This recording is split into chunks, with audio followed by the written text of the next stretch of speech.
Yo, what is up, guys? Today we're going to be reacting to Film Theory, falling deeper into the Backroom. Now, I love the Backrooms. Yeah, I like the Backrooms. It's pretty cool. Been there once or twice. Pretty cool place. I would visit. Not during spring, though, because spring, it gets, like, the wet carpet, too much. And, like, if you have allergies during spring, not very good. But apart from that, I would visit during winter, because everything is Christmas-themed, and it's cooler. Yeah. Let's just get into this. Let's see what this random loser, this weird, dumb YouTube channel has to say about the Backrooms. I don't know if he's been there personally, but I have. So, let's see what he thinks about it. Looks like they came back with some new footage. Let's take a look.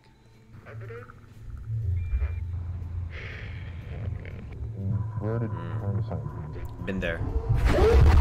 Now it starts to come together. That's it, huh? Well, it's enough. Round up the troops. Honestly, I feel like people are overreacting on the bacteria. The bacteria monsters, you just got to be kind to them. They're really loving people. They're just big people with big hearts, and they're just like really big teddy bears. And if anyone's like ever chasing you, you just need to give them a hug because like they're bacteria. What are they gonna do? Honestly, people are overreacting. No one's ever been killed. I promise you. Been there.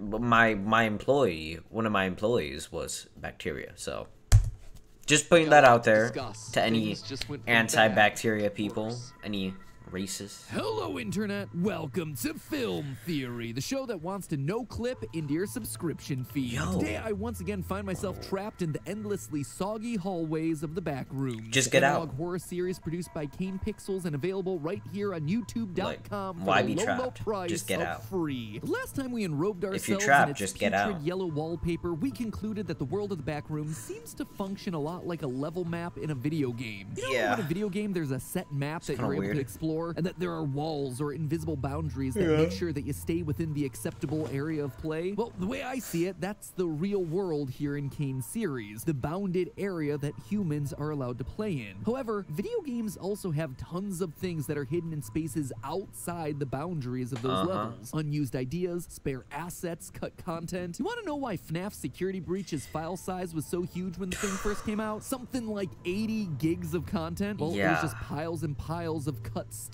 Full floors of geometry that weren't accessible in the course of normal gameplay, but hadn't been removed from the game's files. And that, my theorists, are what I expect the Backrooms are. The cut content, the spare assets, the AI-generated worlds that didn't quite make the cut for reality. Last time, we proposed that somehow the company Async was able to use electromagnetism to tap into those parts of the map, the ones that exist outside the boundaries of reality, beyond the parts of the world that we're meant to see, giving us the various repetitive corridors of the Backrooms as we know them. Now, since the release of that last theory, Kane has come out with 3 new videos. The first is Pitfalls, where one of Async's researchers descends deeper than ever before in the Backrooms, only to discover an entire underground city. The next was Report, where we see the immediate aftermath of that incident and Async sealing the entrances to the Backrooms. And finally, there was Presentation, where we see how Async pitched this thing as the solution to an increasingly overpopulated world, but how they ultimately That video is crazy. Go watch it. lost their government contracts when a researcher accidentally causes a lockdown of the facility. All 3 of these new videos are full of lore details. But to me, the biggest revelation to come out of these uploads is that the Backrooms aren't just responsible for warping physical reality, they're also warping time itself. Attention, all you partygoers, I think I've cracked exactly how and why people on the are ceilings. no-clipping into They're really this place. fun. But enough talking, friends. It's I've time to been go get partying lost with in them. these endless hallways That's of what I've been doing. lore. Now, despite the video game concept of no-clipping being a key part of the original creepypasta that this... Also, if you didn't know, no clipping. Some reason if you didn't know. Yeah, I know it's from like just any video game where like you go through boundaries that you're not supposed to. I just always think of it as Gmod. Backrooms is basically just Gmod.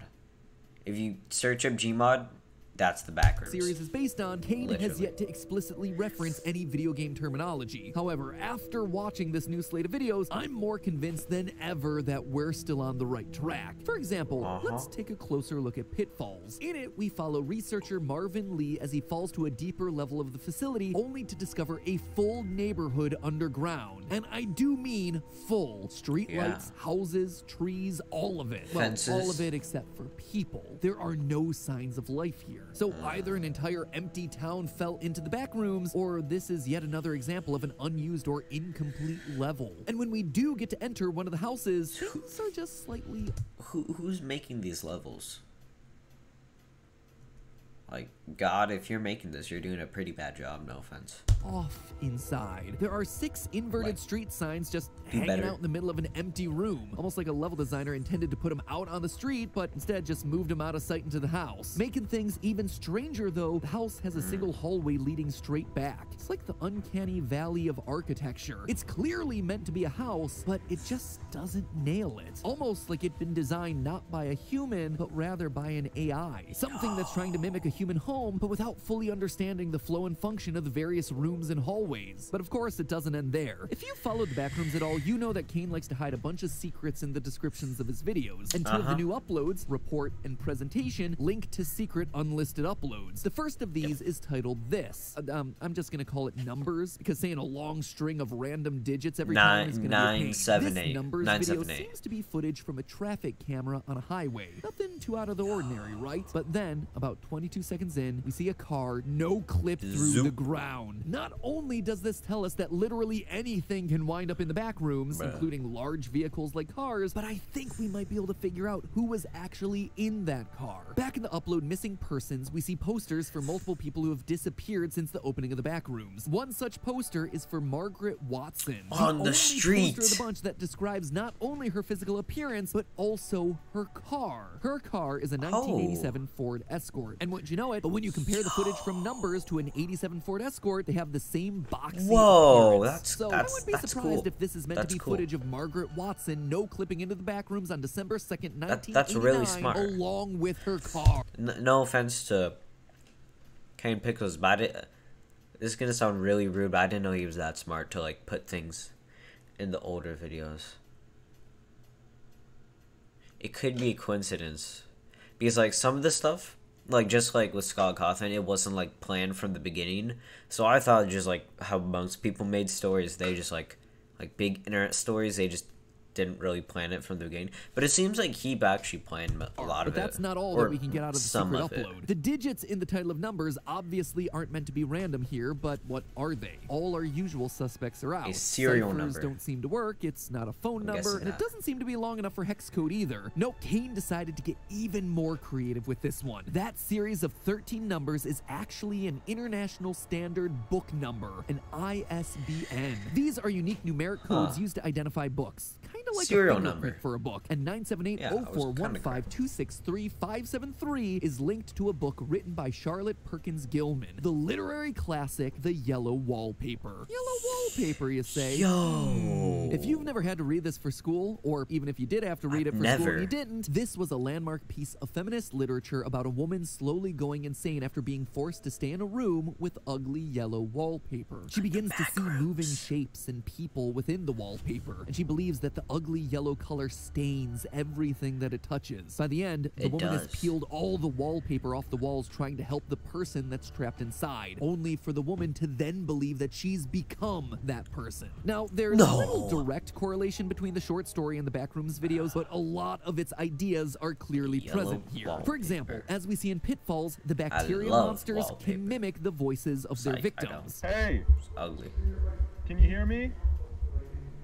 The monster can also infect the corpses after killing them, like we see with a victim named Nicholas Bolton in the video autopsy report. In a way, they're almost replacing their victims. The monsters are trapped in the back rooms, like the people in the wallpaper from our short story. Their next step then should be trying to get out of the wallpaper, out of the back rooms, they're becoming into the real trying to become the people. More. Framing this in our simulation theory, it's almost like this is a computer virus infecting reality, corrupting it, just like the ugly yellow color of the wallpaper staining everything that it touches in the short story. Now, while all of that's certainly interesting, and I always love a good excuse to work in a literary reference, it's the second secret video that really starts to break this thing wide open, and it all boils down to The Simpsons. This one is simply called The Simpsons, and it, fittingly enough, features a clip from The Simpsons, specifically the episode Bart Gets Hit by a Car. I'd like to talk to you about bringing legal action against the fiend who did this to your boy. Feels super random, right? I'm just sitting here watching a Simpsons episode now. However, the clip glitches out about 35 seconds in, and suddenly we're sitting here watching a Spanish commercial for a cough medication named Dimacol. And while I could certainly stand here and draw parallels between a medicine for cough syrup and a mutated bacteria monster running around, I don't think it's the content of these clips that's important here. Instead, I suspect it's the timeline of their release. You see, Bart Gets Hit by a Car premiered in 1991. This timing makes a lot of sense. Up to this point, practically all the videos of Kane's Backrooms series have been dated from the late 80s or early 90s. But the Dimacol commercial really stands out in this context. According to its archive on YouTube, this thing didn't hit airwaves until about never mind, I 2000. lied. What I suspect is that async opening portals to the Backrooms temporarily messes with the flow of time. Here, that Simpsons clip from the early 90s is interrupted by a commercial from the future, only for things to return to normal after Async's experiment is done. Does it sound crazy? Yeah, it does. It should. Time clearly works differently in the Backrooms, and this isn't the only example we have. Here in the Pitfalls video, as Marvin moves further into the hallway in the back of that weird house, the camera glitches just a bit, and if you listen closely, you can hear something playing in the background.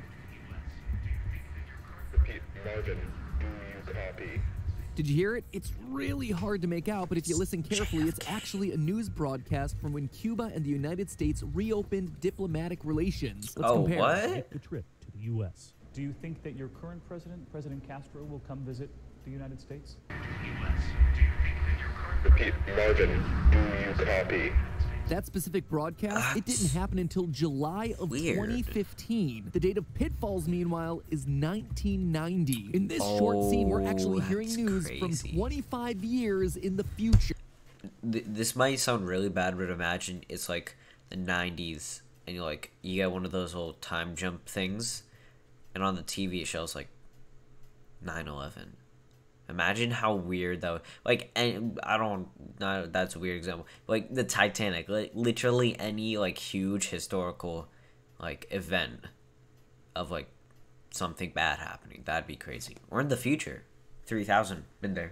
Sure, but it doesn't just stop at news broadcasts 3040. or commercials airing decades out of their own time. We see the physical interference of time as well. As I mentioned earlier, the video presentation shows us Async losing their government contract with the Department of Energy because of an emergency lockdown. The thing that causes the lockdown? An Async researcher accidentally enters the control center for the Backrooms. Not all that big of a deal, right? Oh, it's that one guy. It's that one guy who gets lost. Glitch out and disappear all the way back in informational I remember that. I was gonna mention that. We see him open the async control room and set off the red alert. But here's the thing. This guy disappeared on February 29th, 1990. His reappearance and presentation is on May 8th, 1990. Over 2 months later. But clearly he hasn't been wandering around for that long. He's somehow been transported into the future. So he this can even go die. so far as to explain a discrepancy That's crazy. that I've called out in That's past crazy. videos. In the very first upload of the series, we see a clapper board that clearly marks the date as July 1990 something. But the date in the description of found footage reads as September 23rd, 1996. That's when he got out that's just of there. completely different from what we saw written on that clapper Because when he got board. When we first teleported got out, the to Backrooms, camera we got figured this was teleported. just an innocent mistake. You know, small error in dates during a point in the series when dates didn't matter all that much. But now it is clearly setting up the idea that time works differently within the Backrooms. But that then begs the question, how? Why is time acting crazy? And I don't more know. importantly, why now? Well, we might Because actually I said have an answer so. for that. You see, one of the secret uploads for the series is an archive file from March 11th, 1990. In it, we see the rooms being flooded, which would obviously explain the soggy floors. But more importantly, this is where we first learn about the concept of null zones. Now, if you don't know what these are, you probably shouldn't. They haven't been your explained safety at all, pen. and they've only been referenced once. It's like a no kill zone. It's like when you're in Roblox horror games and the spawn zone, so you can't spawn camp. To keep monsters away from spawn the main camping. series as a passing That's what it comment is. in Pitfalls. But what if Miller's right about the null zone? In the original Creepypasta's lore, there were things called null rooms, but Kane's interpretation of the entire Backrooms idea has taken a lot of Unknown liberties, information. and his null zones don't seem to relate all that much to null rooms in any way outside of just sharing the word null. Instead, basically all we have to go off of Null's is this a one pretty good image. It's a bit word. difficult to make out due to the quality of the video, but I think it reads, due to the elevation discrepancy between panel 225 and 224, a null KX field is created. It's not much to go off of, but at least it's something. And looking back at Pitfalls, things start to make a bit more sense. Marvin asks about the null zones after entering an area that's at a slightly offset elevation. Look at the difference in heights between the hallway and the neighborhood. And that news broadcast from the future, the camera picks it up only as Marvin crosses the threshold of a single stair in the hallway. Each time we see an elevation discrepancy, he is crossing a null zone. Each level is a null KX zone. Field caught my eye for a lot of reasons. Seemed like a jumping off point that Kane put in so theorists I would say each level is a null zone, so the monsters can't get to different levels. like because us to discover something about the world that he's building. It's a video game. Break down what the phrase could actually mean bit by bit, starting with null. In physics, a null is a point where two opposing quantities cancel each other out. Basically, when two equal waves meet, there's going to be a point where they perfectly reflect each other, thereby canceling each other out. The channel Electro Boom here on YouTube demonstrates this really well using sound waves. Right now, only the first speaker is on, and I'm gonna stay out of its way and turn the second speaker on. Now I turn the speaker off again. On. Off. On. So whatever a null KX field is, it's canceling something out, some sort of a wave. And I have a strong suspicion as to what those waves might be. Electromagnetic waves. We see what appear to be electromagnetic tubes making a ball disappear in the video prototype. And we hear talk about magnetic field distortions in other uploads like Third Test. So it seems like a solid hypothesis. Moving on to the KX here, we can assume that the X is a reference to the X-axis. You know, X, Y, and Z axes on a three-dimensional graph? Well, that explains our X, which leaves us with K as some sort of a constant. I dug around for formulas that use the specific KX nomenclature, and while Hooke's law for the potential energy of a spring was certainly a possibility, it felt like an odd fit considering the material we're working with here. It seemed far more likely that the KX here was a reference to the numerous formulas for electromagnetic field equations that use KX as a dimensional point. And here's the thing, a lot of our everyday life can be traced back to electromagnetic waves. Light, heat, electricity, radio, X-rays, microwaves, all of them have a place on the electromagnetic spectrum, and objects that use or give off those things also tend to create their own EM waves. Your phone generates EM waves. Your car, EM thanks to its alternator. What's more, every person that we've seen no clip into or experience strangeness in the Backrooms has been using technology that uses EM waves. Kane, Marvin, and the researcher from Informational Video were all using electronic cameras to write information onto magnetic Don't take tapes. cameras And in the Margaret Backrooms. Wilson, she was driving her car when she no-clipped through. Whoa. What if people are no-clipping into the Backrooms because they're unlucky enough to be in a spot where the electromagnetic wave from the real world happens to meet one from the Backrooms, thereby creating a null zone, canceling each other out, and letting the person slip through. Electromagnetism is also one of the four fundamental forces of nature that make up our world. If you think of it back in the terms of a simulated reality of a video game, it's almost like an integral part of the game engine code that runs our universe. And I think that's literally the case here within the universe of the Backrooms. Through their experiments with electromagnetism, Async has glitched their own reality, like a speedrunner that intentionally manipulates the RAM of an old game to tweak the code and teleport to where they shouldn't be. But this has broken the rest of the game, the rest of reality. And now that part of the game engine is glitched. Players are randomly no-clipping into places they shouldn't be or hearing audio from faraway futures as they wander into these null zones. More and more, the world of the Backrooms is starting to sound like the world's jankiest MMORPG. And just like with a video game, exploiting a few glitches here and there can really cause the game's stability to collapse, which means it's likely that this is just the beginning. The physical world and time itself will become more and more unstable as new rooms are open and as more people clip in. What started as a high-tech way to expand your garage storage or squeeze in a few extra cubicles will suddenly put the entire world at risk. The lines between the real and the simulated will start to blur to the point that, just like with the woman in the yellow wallpaper, we're all infected. We're all going a little mad. We're all the ones trapped inside of the walls. But hey, if you've ever felt like you were glitching out or that you couldn't trust the reality of your computer screen, you might have I don't. That's crazy. I gotta give it to Mr. Kane.